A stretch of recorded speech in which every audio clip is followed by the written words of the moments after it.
la tombe de Cricri. Son corps est dans la terre et il est chez lui et il est chez nous. Et voilà. Je suis très heureuse et je crois que ça nous apaise beaucoup.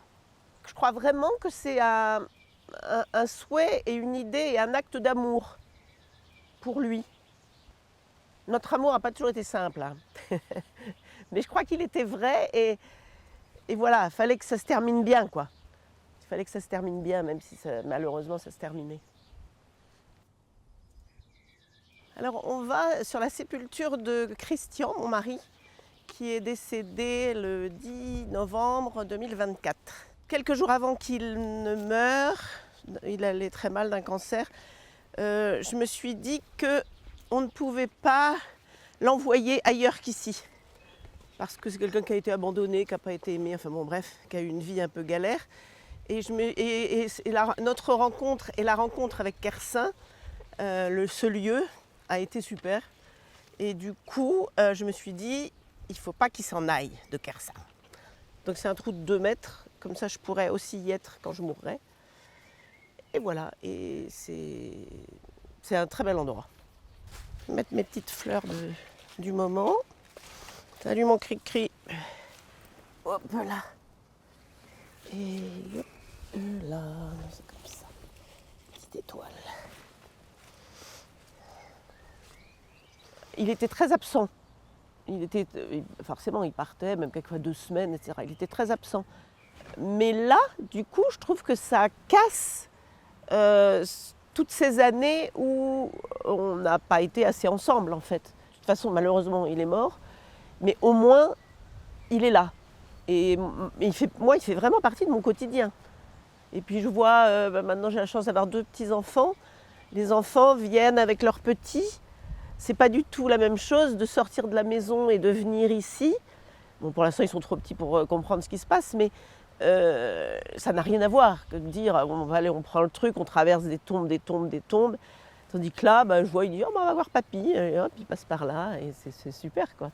Pour avoir le droit d'enterrer Christian chez nous, il a fallu contacter l'ARS. L'ARS nous a donné les coordonnées des hydrogéologues. Donc nous avons contacté le chef des hydrogéologues, puisqu'on était un dimanche. Et gentiment, il a accepté de venir dès le dimanche après-midi pour accélérer les démarches. Eh bien, écoutez, quand on décède et qu'on a le souhait de se faire inhumer, non pas dans un cimetière public, mais chez soi, c'est-à-dire dans un domaine privé, quoi. En fait, il faut une autorisation préfectorale.